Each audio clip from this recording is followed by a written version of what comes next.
Everybody ready? You boss. All right. This time I'll call the May the 13th, 2024 meeting order. Welcome everybody in attendance. Thank you for being here. If you will, please join us for the Pledge of Allegiance.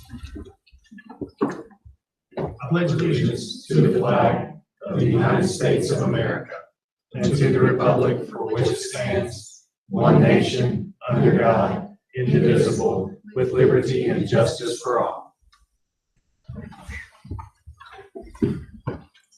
All right, the next thing we have here is the approval of the April 8th minutes. Has everybody had a chance to review the minutes? And we'll have a motion second for approval. I move we approve. I'll second. Motion is second. All in favor say aye. Aye. Opposed, nay. Motion carries 7-0. Moving along under instruction, the first item we have here is the summer feeding program. Ms. Jennifer Peeler. Hey everybody, I hope everybody had a good Monday. I just want to give you an update on the sites I've got so far. I have 8 sites set up for the summer so far. 2 the YMCA and Fence. Those will run 7 weeks this summer. And then I have a couple, it's going to be 2 weeks and some are just 1 week. But another thing I'm working on, I was hoping I'd have my approval by now, but I don't. Back during COVID, you know how we gave out 5 breakfasts and 5 lunches at one time? Well, they've proved that if you're a rural area, you can do that now. But those applications are a little more involved. I have to do an integrity plan, and I haven't got approval on that yet. So as soon as I know, I hope we'll be able to do that. And I want to do that out of the high school. I think maybe in the afternoon, like we did last time, from 4 to 6, we'll have more parents that can come by and pick up when they get off of work. So I'm excited about that because during COVID, I loved it.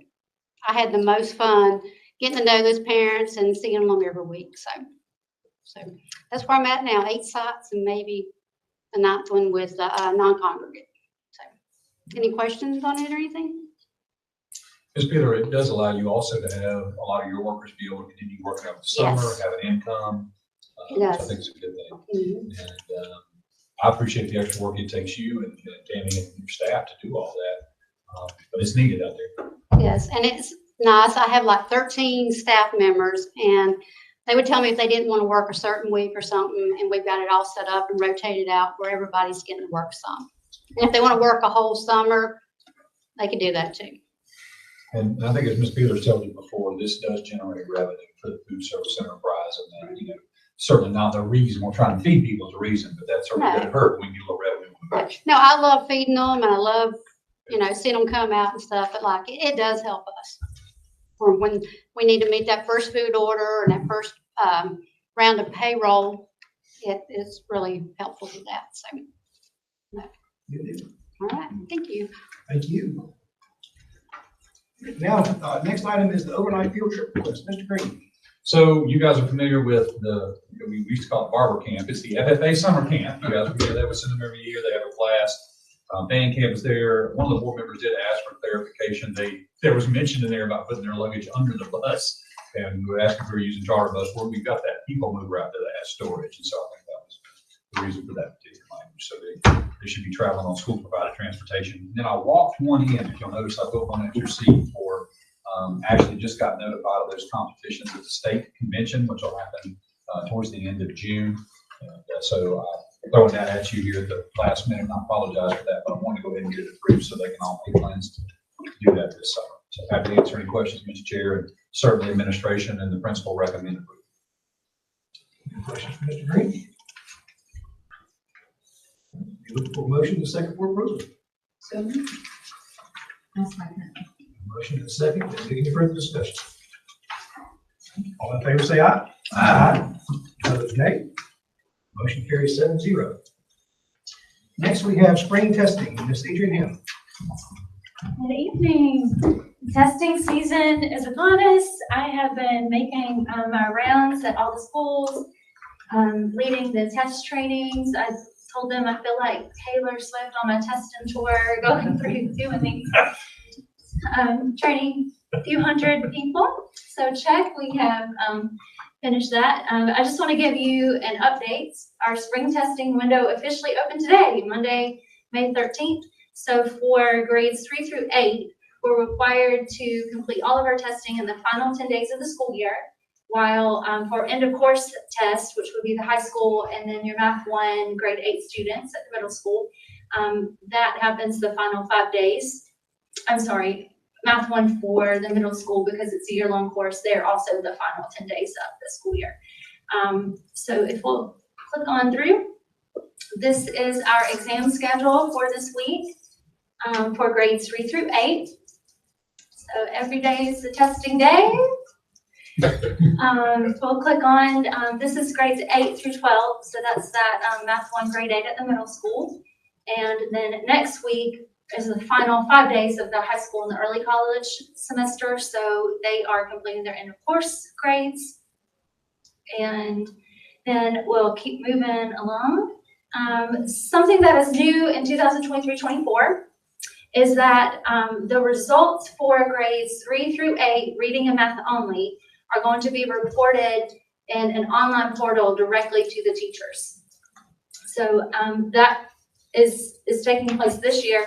Next year, we should look to all of our assessments will be reported to teachers directly in their online portal. They should be familiar with that process because our North Carolina check-ins results have been being released in the online portal as well. But I've provided training to all of them on how to access that. So those results will be released the following day at 1 p.m. So we talked to administrators about that, and they felt like it takes an overnight for test results to process. So if a test is given on Tuesday, it takes an overnight for it to process. The teachers are all going to be engaged in administering the next day's test. So then at 1 p.m. after lunch, they will receive their results from the previous day. Traditional reporting, but what I mean by that is the way that we've been reporting and sharing the results with principals, and the principals share them out with teachers. That will remain the same as it has in the last couple of years for grades 5 to 8 science, the Read to Achieve test, end of course test for high school, and the NC Extend 1 test for all grade levels. But as I said before, next year we should look to see all of those reports released in the online portal. So what reports will teachers receive? They'll receive a class roster in which it has the student's name, the achievement level, their scale score, the number of items the student attempted, and the class average. Also, they'll have 2 other reports, an achievement level report and a scale score frequency. And those are data that represents a teacher's entire collective group or class. So that shows the frequency or percent of students at each achievement level. So how many percentage of students do they have score level 1, level 2, level 3, level 4, level 5. So those all will efficiently go out to teachers at 1 p.m. the following day. And then this is something just to let you know about after testing, but since we're not going to have a board meeting when we are getting these results, I just wanted to talk to you about the internal review results. We will get to have access to the sort of preliminary results of EOG, ESC, our Read to Achieve, North Carolina Extend 1, prior to the state releasing them. So we can share that with school employees, with school board members, but just want to let you know that those can only be used by schools, a school system, for the purpose of staff planning, data analysis, and student remediation. All of those results will be confidential and not something that can be shared outside of school employees who have a need to have access to those results. So when those come your way, just know that they are marked confidential until the state releases it. Okay, any questions about spring testing? Okay. Thank you, Ms. Hammond. Thank you. You are welcome. We're going to stick with you for the next one as well for Infinite Campus update.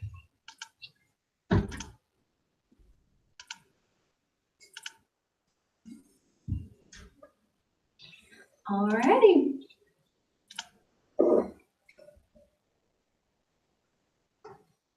Move right along to this. Of course, this is our team. Amanda Ruff is the data manager. Trey Staten is network and systems engineer, and of course, Dr. Schweitzer.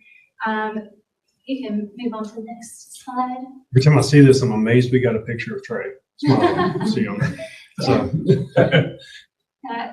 So I'm going to provide some updates for you related to our district training meetings, the data migration that's happening from Power School to Infinite Campus, and the onboarding of our site-based teams.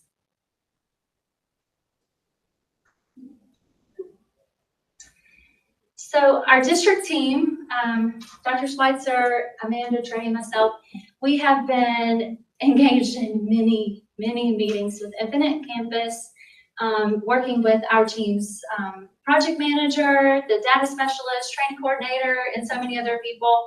They have given us tremendous amount of support and a tremendous amount of homework to do to transition from Power School to Infinite Campus. We worked as a team to onboard our site-based school teams and held 3 support sessions for those site-based teams. We're in the process of planning the district-wide training session that will happen for the remainder of the faculty and staff, and that is set to happen on August 7th. All right, data migration sounds fancy, and it is. I will tell you, I think Dr. Schweitzer can also speak to this. Trey Staten and Amanda Ruff have done an amazing job taking care and overseeing our data migration. They are both super brains when it comes to this process. It is a continual process though, getting all of the information switched over to Infinite Campus. Amanda Ruff has been working with the data managers to continue cleaning up our data. And she's been supporting the counselors and data managers in finalizing their master schedule and their student rostering, which has to be completed much earlier than they are accustomed to doing. They're used to having the summer to do that. But in order to close out Power School and allow Infinite Campus their 3 to 4 weeks to ready our site and our system, they're having to turn in their master schedule and student rosters much earlier than they are used to, which is a very heavy lift for those schools in a busy season. Our data migration liaison with Infinite Campus has said on multiple occasions, and this is an individual that's working with schools all across the state, how it's impressive how clean and seamless all of our data is and how well put together everything is. They keep reassuring us that that is not the norm that they have run into across the state. So really proud of Trey and Amanda for the work they've done, along with our site-based data managers at each one of our schools. So. Okay, so onboarding site-based teams, you may be wondering, what does that entail? So I'm just going to walk you through the process that we have been working with those site-based teams so that you're aware of what's happening. We have shared with them our official training plan. You can click on that and have a fun little party going through all the training sessions that will be available. That plan includes workshop dates, time, Zoom links for the training, objectives, the roles, the recommended participants in the training, and most of that will begin this summer. So that's where we will be spending much of our summer is in the training. But I think it's important for you to know as a board, especially in case you have questions from faculty and staff members, Infinite Campus uses a flipped classroom training model. So they have on-demand videos that are excellent, where they literally have the thing that you're doing. They have red arrows, they have circles and all the things, showing a teacher, a counselor, a principal, whatever the role might be, exactly what they need to carry out whatever the task or function is. So it's the expectation that the participants watch those on-demand videos first, and then they will be attending a live session with the Infinite Campus trainer. So that is going to be a little bit of a mindset shift, because they're going to have to rely heavily on on-demand videos, and that is not something they were accustomed to doing when they were onboarding with Power School. But I believe it's going to be very helpful for them. Okay, we can flip on through. Right now, those site-based teams have access to a campus community page, and they have access to Campus Passport. So right now, if they want to, they can go ahead and begin watching the on-demand videos and engaging with that site. There are directions if you happen to want to get in and see what it looks like from a user role. That's linked there for you to try out, should you wish. And then finally, we have helped the site-based teams get into what's called the sandbox. So it is a sort of fake system in which there's fictitious names and data, but they can get in and see what the model will feel like and look like and begin clicking and using. So it's called the sandbox because they can get in and play with that data to engage with the Infinite Campus portal. These are some important dates that have been shared with the site-based teams. Again, that May 31st, the master schedule has to be finalized. That is a very heavy lift, especially for the high school and early college, because that is not something they're accustomed to finishing until July. They're having to work very hard, and they have been to meet that deadline. And then they can continue rostering students in those classes until June 10th. And then that is when we are done with Power School. Grades can be modified if there are extenuating circumstances through the 28th, but Amanda will be hitting the submit button and we will be deactivating Power School, and it will no longer be access to our faculty and staff. So that's the big day. Infinite Campus should go live for us starting July 17th, but that just gives us a little bit of time before we start the school session to make any sort of changes that need to happen in a system that they're going to be unfamiliar with. So might get a little rocky. So we're on track to launch the new system. We continue to be impressed by the services Infinite Campus has to offer. It does really feel like a more modernized, streamlined approach. And if you have any questions, just reach out to any one of the team members, and we'll be glad to help you or walk you through any of the sites or training modules you might want to be a part of. And remind me again, is this where like the teacher will put her classwork and everything up on as well, not just administrative functions, Yes. but also the instruction? It has a fantastic parent portal.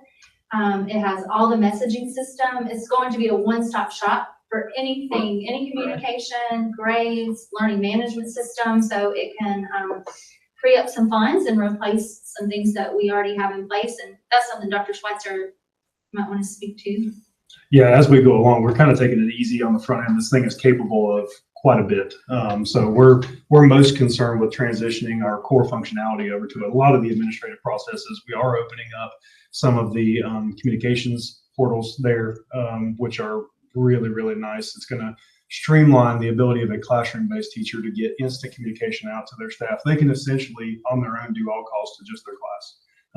And in any format, voice, email, text, also inside the portal. I mean, so the communication features are fantastic. On down the road, we can look at stuff like you can do all of your lunch money, and you can even buy spiritware inside of this all at one stop.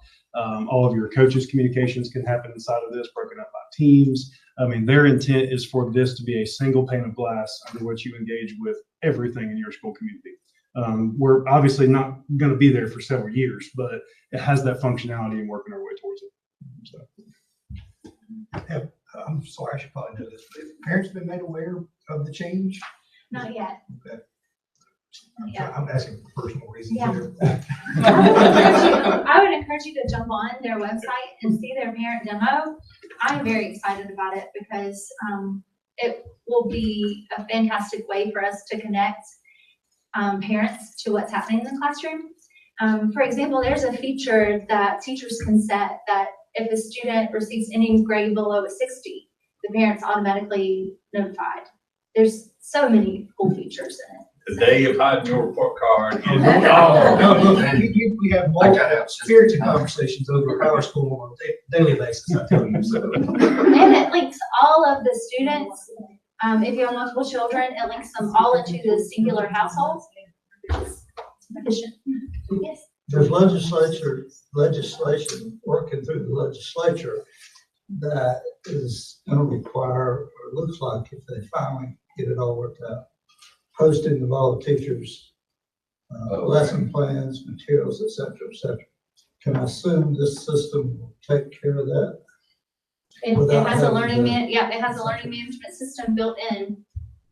So it's So it can provide a framework or a structure whereby the teacher can go in and put their lessons and materials and things they use. And then it'll be like the parents kind of auditing the class like a student would. They build the class, here are the resources, here are the lessons. So it is a vehicle for that. And do our teachers have, when they do their lesson plans and stuff, are they sort of unified in how they do that? So it would just be going from maybe analog to digital, or? This is going to be substantial for our teachers. We have always believed in autonomy. In other words, the way that Chauncey Barber plans his lesson is going to be entirely different than the way a third grade teacher over Polk Central plans hers. And so we like that because you need to have control over that world, but we're going to have to talk about what are those minimum standards of, if this is the law, what are you going to have to put up there, and then provide support to the teachers on that side of things. Aaron, this is being done on a daily basis, right? So if it passes. Right, then what I can tell you, most districts are talking about doing is to get together with their grade level teams or their subject areas and to sit down and say, okay, let's go ahead and plan out what we're doing. And you get your basic structure of, here's the lesson for the day, here are the materials we typically use. And then the teacher just has to go back in and, well, I use this video instead, or I use that book instead, and plug that in. But I don't think there's any doubt that that you're going to have some pretty strong response from educators about having to do this on top of everything else they already But they're have. gonna pay them more. Mr. Fagan, I don't think it's good for me to start engaging in that. Trying to rally you up. And the other intent, Mr. Ashworth, is a good one, I think, in that we didn't want parents to get a hold of limited information and then start calling teachers and data managers about what about this, what about that, when we don't even know those answers. So we wanted to get our staff, get everybody done there, and then we'll roll out something at the beginning of the year to help us share. So to let you know, we launched this with our site-based teams because they obviously have some deadlines that they have to meet. But we strategically met with school administrators and they felt that we should hold off on overwhelming teachers and general faculty with Infinite Campus because this is truly a next year project. So the last week of school, we are going to share the training and the sandbox site with them so that they can begin getting their toes wet and engaging in some of it. But we certainly didn't want to overwhelm them headed into EOG testing when it's not a right now problem. It's going to be. And I would just say that folks have been used to Power School for what, 20 years now? A long, long time. It's been a long time. So this is going to be a transition for some folks. It's going to be change is hard. People love change. Change too. Right? But our contract, the state is contracted with Infinite Campus for the next 10 years. So there's going to be an investment of time and learning and training on the front end, but it is a product that we will be using at least for the next 10 years. So we're here to help support.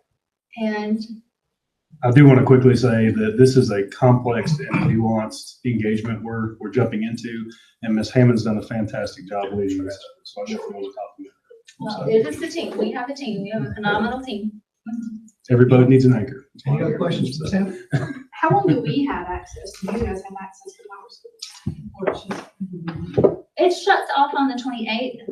After the 28th, it will become directory information for just a couple of people in the district. So Amanda, myself, Switzer, if we need to consult it for directory only. But it ends on the 28th when that button is pressed.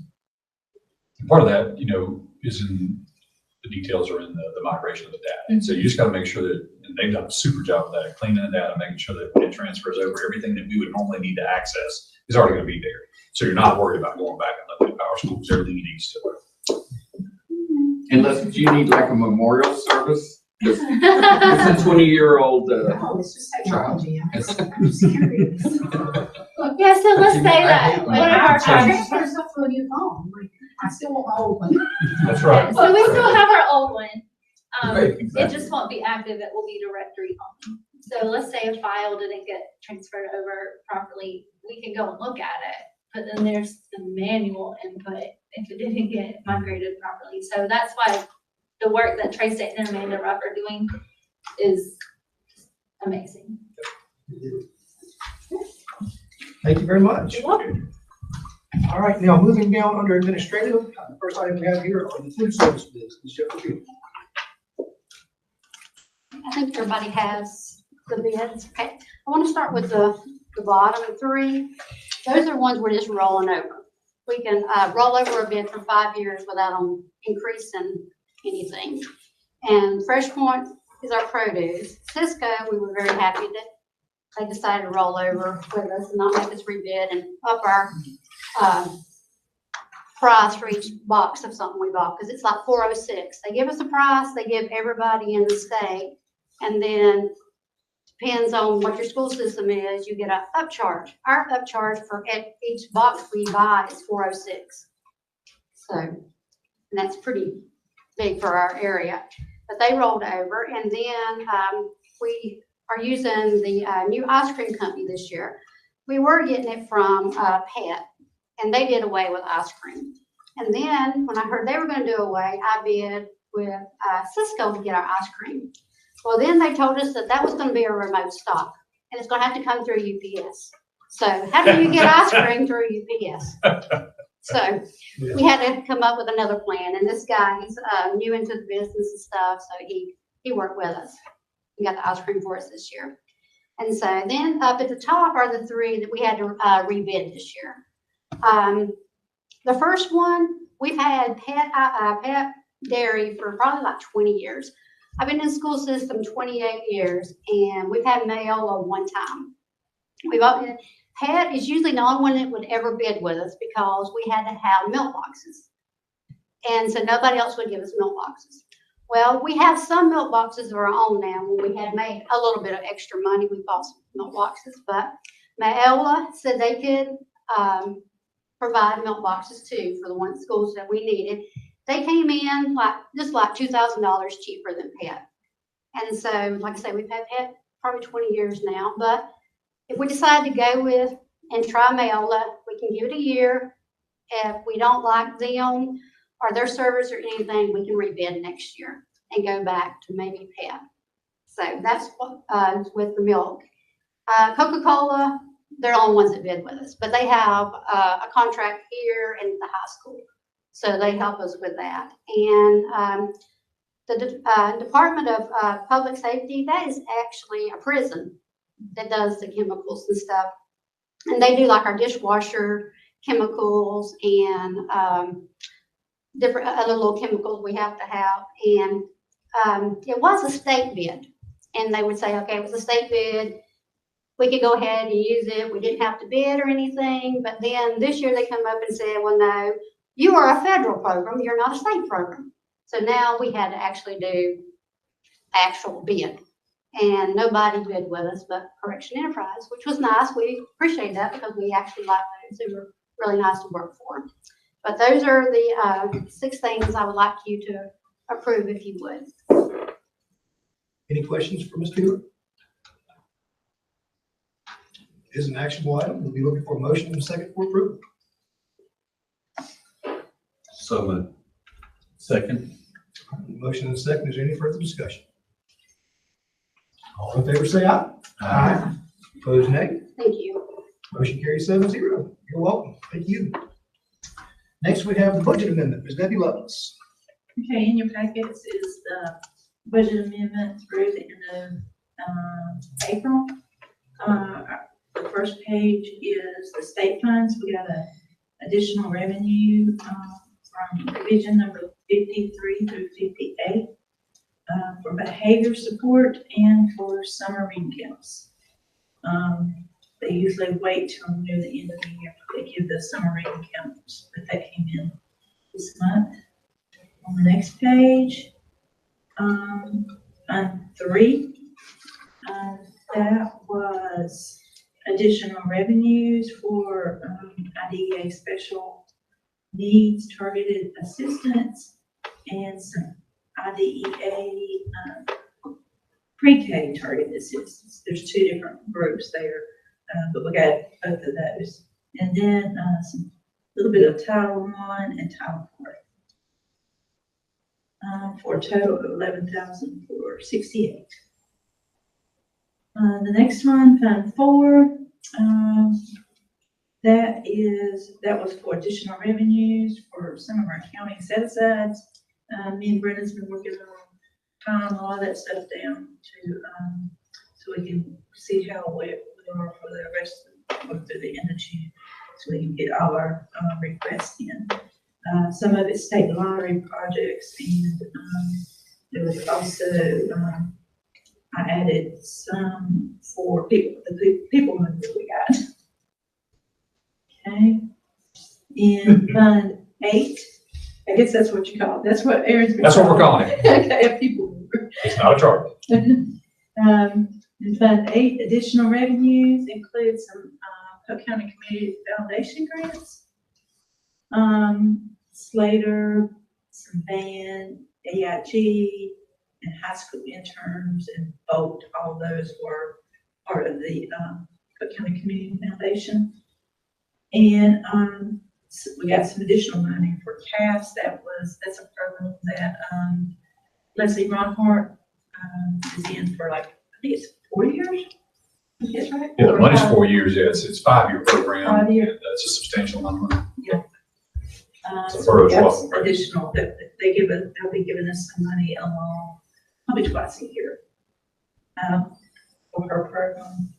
And there was also an FFA grant, and I also budgeted for some additional indirect costs. And that was $258,707. Most of that, of course, is, the county set asides for, some of the capital stuff that we're working on. And that's all. Any questions? Any questions for Ms. Lovelace? And all of those are pretty much like, most of those, capital in the county, that's reimbursement, so we spend it pretty much, unless the bills come in really soon, but we usually spend it and then we have to ask for the reimbursement for it. Folks, this is an actionable item. Once again, we'll be looking for a motion and a second for approval. I move we approve the budget amendments for April 2024. All right, a motion and a second. Is there any further discussion? Being none, all in favor say aye. Aye. Opposed, nay. Motion also carries 7-0. Next, we need to establish the dates for our summer board meetings. Mr. Green. Yes, sir, Mr. Chair. Each time this year, we talk about potentially not meeting in July so that we can get one final brief meeting in at the end of June to adjust our finances and approve, potentially new personnel that might be there. So we would want you to maybe look at your calendars and see if that, we typically do it the Thursday, the last Thursday in June. I don't know if that works for everybody, and Ms. Lovelace, you'll have to tell me if you think that's about as late as we can do it. Still do it in June where you can make adjustments. So my suggestion would be we keep our June 10th date, which is what you're already planning on. And then if everybody, even if the whole board can't make it, if we can get enough here for a quorum, that 27th date would be limited to just budget and personnel, and that would be it.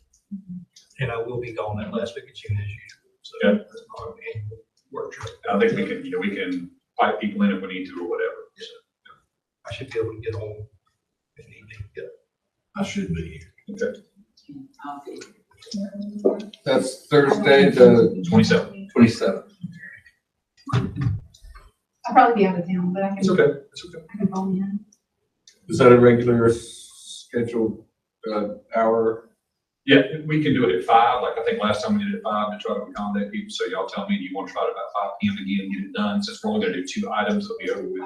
I'm sorry, 5:30 is what we did for Tuesday. That's right. So if you talk. June, yeah, doesn't matter. So June 27th at 5:30, I would anticipate that meeting being less than 30 minutes long, probably 15 minutes. And then we would have 0 meeting in July. And given the way that folks take vacations and stuff in the particular office, that would help us as well. We need to vote for that. Yes, I think we need to, if we're setting the date and changing, I think we do, yes. Then we'll be looking for a motion of approval for the June meeting dates.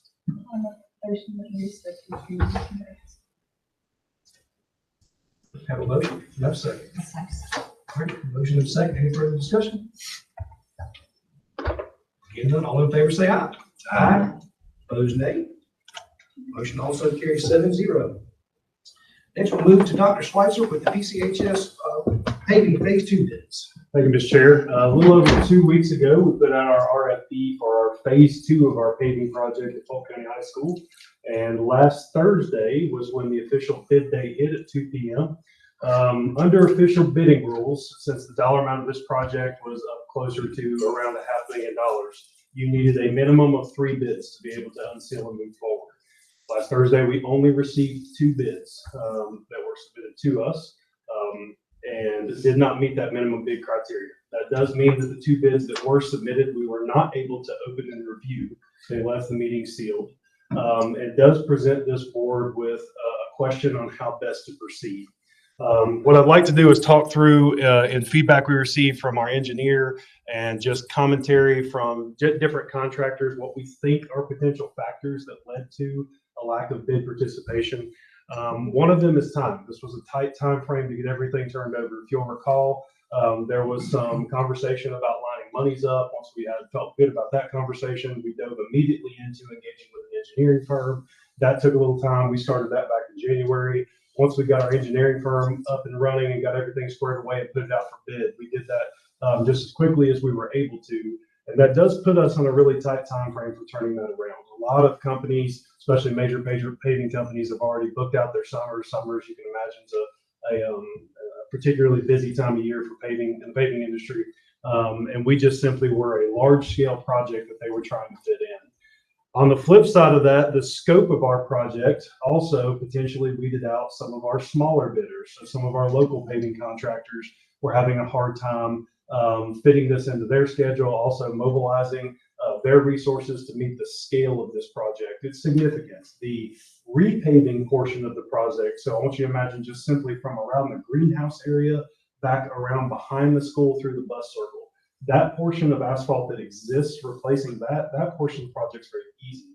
The portion that gets more complicated is when you go down the gravel road towards the softball, towards the baseball fields, and you start coming up the other direction. If you'll recall from our earlier conversations, there's a great deal of engineering and drainage work that goes into play. We have to be able to control that water in a meaningful way, or we're going to face consequences down the road if it's not done right. So that was the more significant portion of the project, and also paving for that area as well. So scope and also mentioned scale in this. I think all of those contributed to sort of some push factors away from folks being able to engage in this bid. We obviously heard a lot of feedback from just different individuals with various reasons why, some of our local contractors. I'm happy to share that as time goes on, but a lot of it centered around those 3 concepts in terms of why we didn't meet minimum bid. What that does is leads us to a choice for a path forward. And I've sort of distilled this down into what I believe are 3 paths for us to proceed down. The first is to put this out for immediate rebid. Under formal bidding guidelines, as long as you immediately post it for rebid, which would be this week, same project scope, you make no adjustments or changes to it, you can accept 1 bid. If there's only 1 bid on the project, you can open that 1 bid and you can proceed with that. So that would be putting it out for a single bid.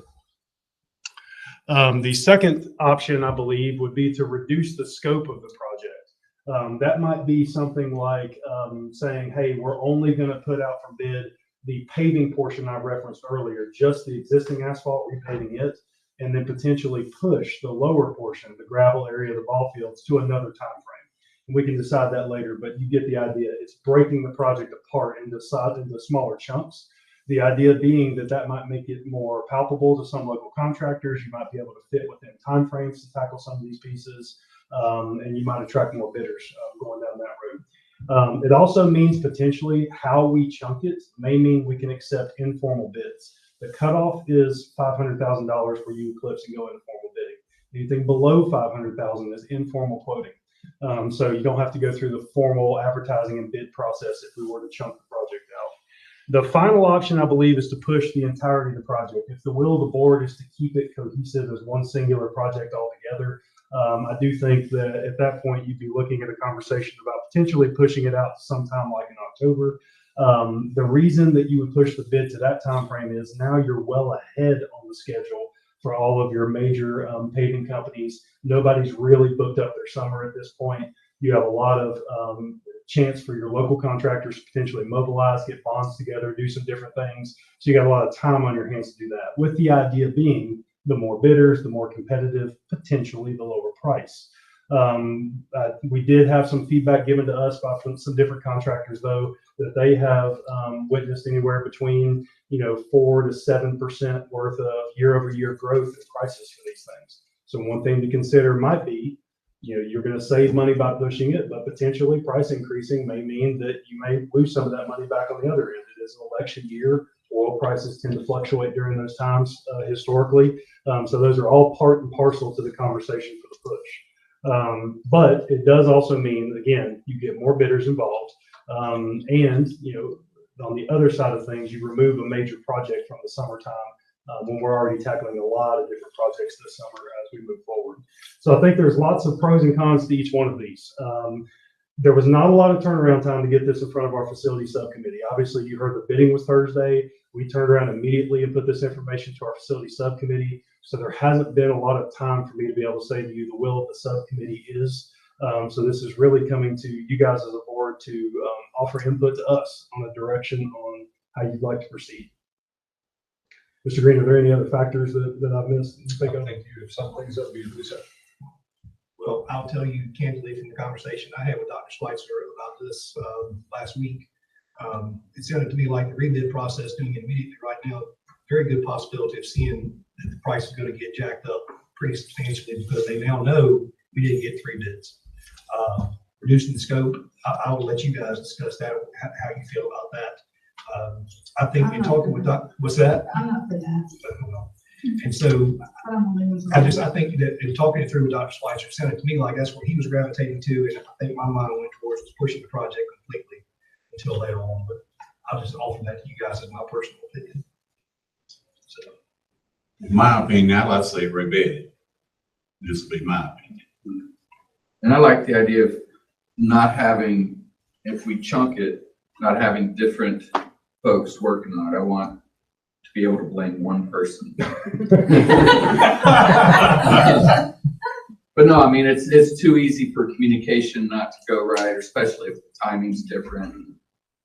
I don't know, unless, the committee feels like you can chunk it and give it to different companies to do, and that would still work fine. Potentially chunking it puts you below the $500,000 mark for either of the 2 projects or 3 or however you Right. chunked it out, which means you'd be under informal bidding at that point. So you can use your informal bidding policies to say, hey, basically collect quotes from individuals for scopes of projects and be able to move forward at that point. You're not locked into formal bidding guidelines.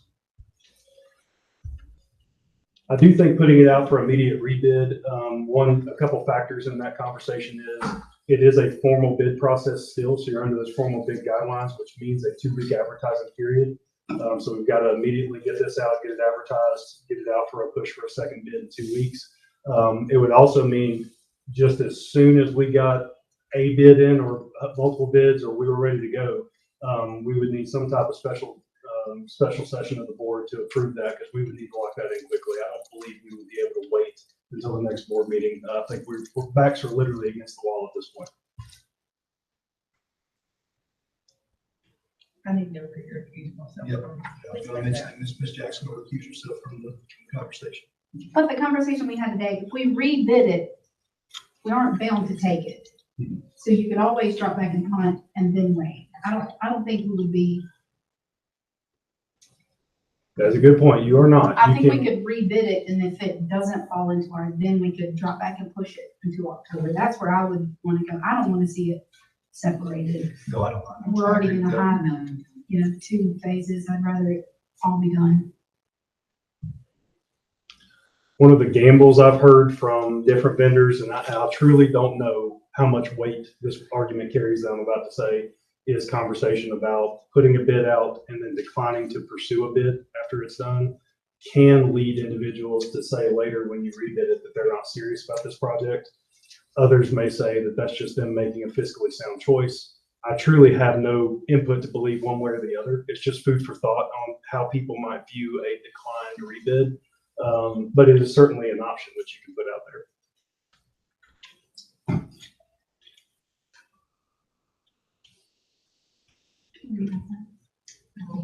Is there one we could eliminate? I know there's 3 options. Is there one that everyone says that, hey, this is. Sounds like the middle one there. Sounds like reducing scope is one we can just wipe off the table. So this really comes down to rebid or push.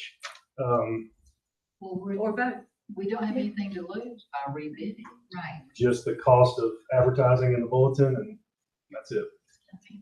Sounds like we're motion, what everybody is. I think that's what we're leaning towards. But Dr. Schweitzer, when you rebid, we would then have the opportunity, if there were only returned one or two bids, we would then have the opportunity to open those. You would. So there's no minimum bid requirement. So there's another maybe benefit to rebidding is that you do get to open it up to see what it is at that point. Yes. Sorry, go ahead. Do we not know what this is gonna cost? We have an estimate from an engineering firm that we engaged with, and we've estimated that probably to be in excess of 500,000. But we won't know until we open it. you know, what does it take for this company who doesn't have the resources to do the drainage and the grading and things? You know, all they do is asphalt, and they've got a subcontract, and they're beholden to whoever the subcontractor is to get their quote in. So still true. Okay, I make a motion, we rebid. All right, have a motion, have a second. I'll second. All right, motion second, any further discussion? Being none, all in favor say aye. Aye. Opposed, nay. Motion carries 6-0 with Ms. Jackson accusing herself. Dr. Schweitzer, we're going to stick with you for the lottery request. Fantastic. And I will get that immediately tomorrow morning, re-engage with our engineer, and we'll get things posted just as quickly as possible to get everything out for a second bid. All right, so lottery request is, and I'm definitely going to talk more about this here shortly about our Tryon Elementary Pre-K edition. With any luck, this should be the second to last request that we produce. If you'll see over here on this right-hand column, the dollar amounts are stacking up a little bit. Our initial award of 1.6 million, Debbie, is that correct? That we received from this particular fund? 1.3. Yeah. So we're creeping up there in our dollar amounts that we're asking for. In this particular poll, we're asking for $382,000. That would be correct. So here's the total that if this one gets approved through our local school board and our commissioners, this would be the total amount we have drawn down on that $1.3 million allotment. So for this request, it's $382,000 for this particular pay application. We need our board's approval, and then it gets submitted to our county commissioners for their final sign off before it's officially DPI. Is an actionable item? You looking for a motion in a second? Motion in a second. Is there any further discussion? Being none, all in favor say aye. Aye. Opposed, nay. Motion carries 7-0. Thank you. Next, Mr. Green, we have the local supplemental. Yes, sir, Mr. Chair. I believe I have spoken with everybody kind of individually to get, you know, a complete understanding of kind of where we are, and passed out ahead of the meeting where Ms. Lovelace and I have, let me say this right, Ms. Lovelace has done the calculations, and I've certainly taken a look at it. We believe this will put us where we need to be from a maintenance of effort standpoint, with the state also contributing, and we talked about the differences in what the state gives us versus what we do locally. We believe this will address any issues that we've had going forward, and certainly will make teachers happy. This is above and beyond what they anticipated for this year. If you recall back to the fall when we approved supplements, we told you we were going to have to come back and probably adjust anyway. And then with the most recent piece of information I provided you guys, we feel like this is where we need to be with local teacher supplements for the end of the year payment that will go out on May 30th. And so we offer this to you for approval, that we will be expending those total amounts overall for teacher supplements this year. Any other questions for Mr. Green? Okay, again, an actionable item. We'll be looking for a motion in a second. Approval. Move we approve the supplements.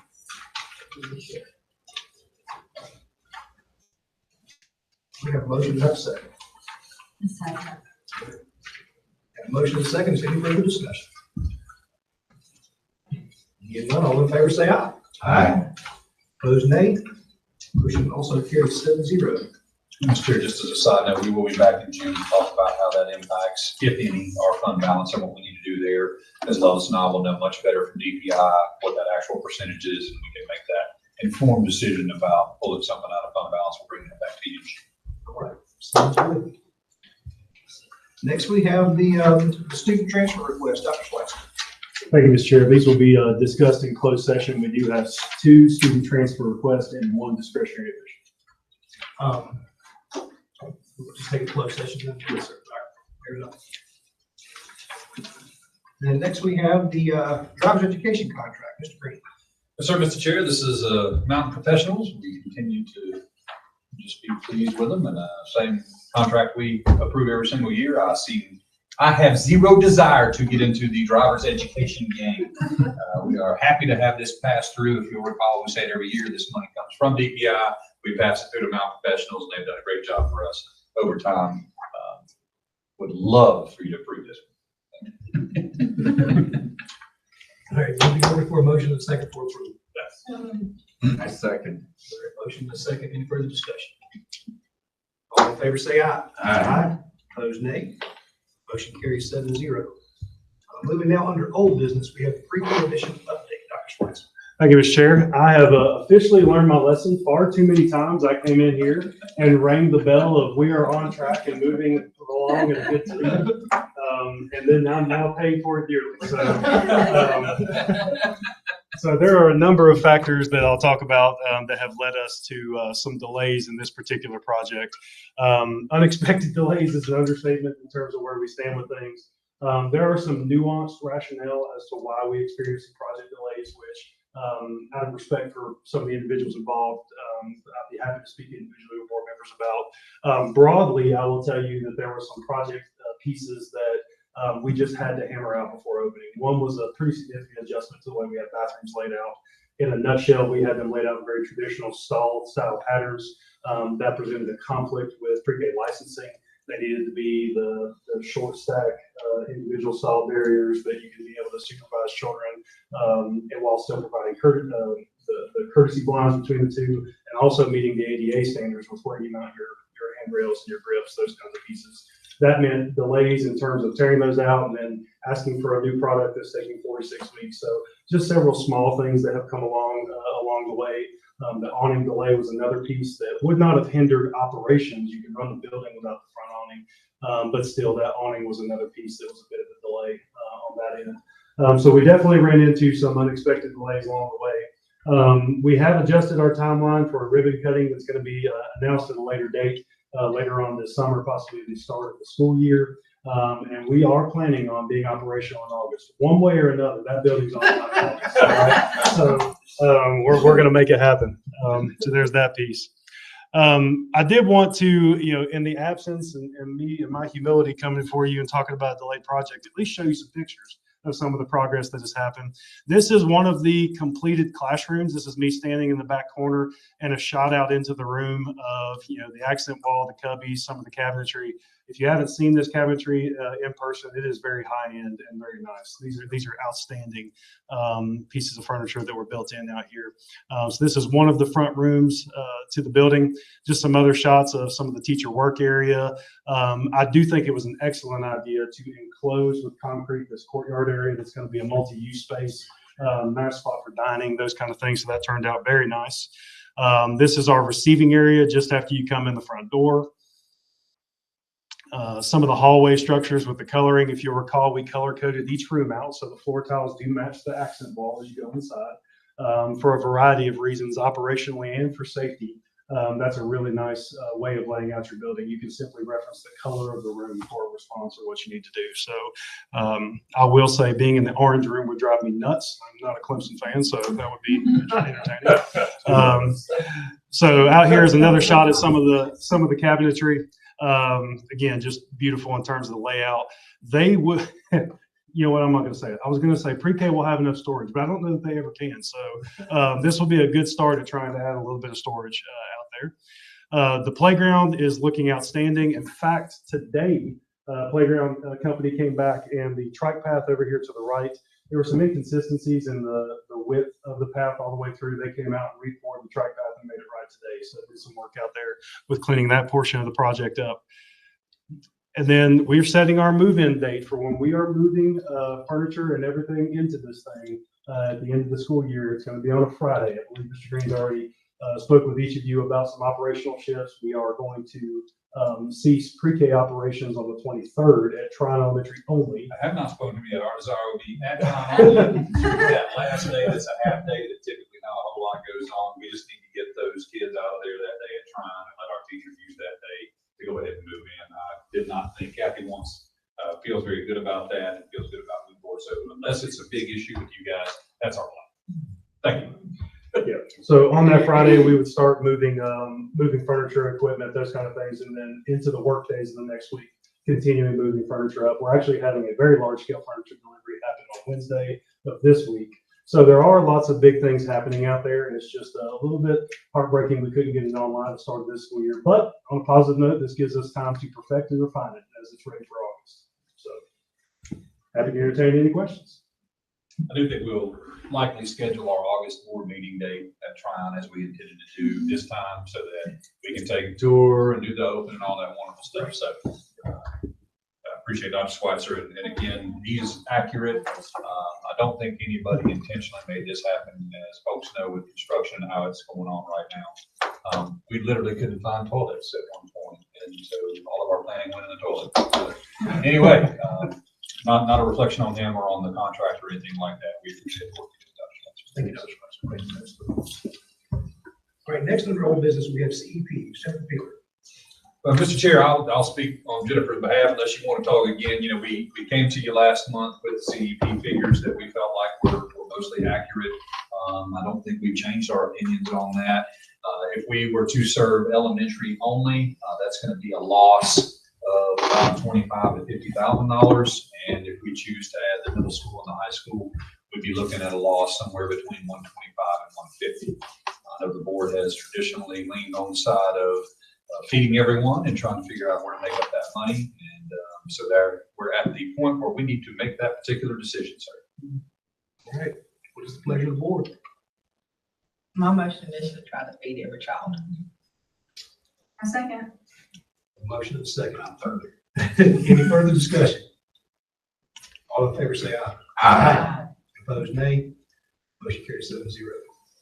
Thank you, guys. We're sorry. You We appreciate it. I love babies. gotta feed the kids, man. You gotta feed the kids. I will. I was about to say, I have my administrative review the week of December the 9th, so this will be awesome that I haven't did pre-reduced application. All right, fair enough. I think the participation numbers that we saw, the differences in the participation, they tug at my heartstrings as well. You know, if we can feed kids, we can feed kids. Debbie and I will try to do whatever mental gymnastics we can to basically figure out, how to pull this off. But we'll do our best, and Ms. Peeler does a great job, and I appreciate that. So all schools CEP, let's go. Right. So if after all the mathematic gymnastics and all like that, and there's still space, do we take up like fundraising? I think that's already in the process. We work hard every year to try to get people to contribute. There are donors, some who might be sitting in this very room who don't necessarily want the credit, who will throw money at it. And so that's what we've got to do, is go out and beat the streets and see what kind of support we can get. It's a little bit difficult to explain to people, why we need that assistance. So I'm going to try to work on, my presentation of the need and make sure that we're hitting every corner we can with that. We've also lobbied for a small schools increase and some other extra funding pieces. So I hope all that comes through. I won't comment on my feelings about whether or not the legislature really wants to put money into public schools right now, but we'll need to probably find out on our own what we can do. Rob, pass a love offering plate. Well, I was gonna say, yeah, Well, I do think we I'll can help. do. I mean, I would imagine each of us have special contacts in our community. I do think we're going to need everybody's help, and I think it's something that we're going to have to again go around, talk to all the civic groups and philanthropic organizations. What can we do to partner? How can we help? Ms. Peeler does a great job of cutting costs and getting things down to the bare minimum, and so we'll do what we can. So we'll that enterprise. And there is that traditional practice I've heard of where the plates come up and they go No, that's not enough. Send them around again. Wow. That's, Pass that out. yeah, Yep. Please not put it in. Mr. Green, you typically been able to find about 50, correct? That's correct. So you want to triple that? So we need to have another, we need to double, we need triple it, we need to find another 100 somewhere. Okay. I do think we have not gone out, let's just face it. I'm gonna say it crassly, and I don't mean, I haven't gone out and begged wildly, and that may be what we need to, what we need to engage in is, hey, anybody and everybody that can help, let's go. But I think crafting a good presentation, making sure that we're out there talking to people in civic groups and even helping, our local county understand that this benefits all of our families, and, whatever we can do to support. Absolutely. Our plan is to do our fundraiser again, that we always do at the Equestrian Center in February. We're gonna do that again next year. We do that biannually. Certainly a piece of that could be to help with meal debt as well. Mr. Green, any other old business? See, I do not think so. What about new business? We do have some new business, I do believe.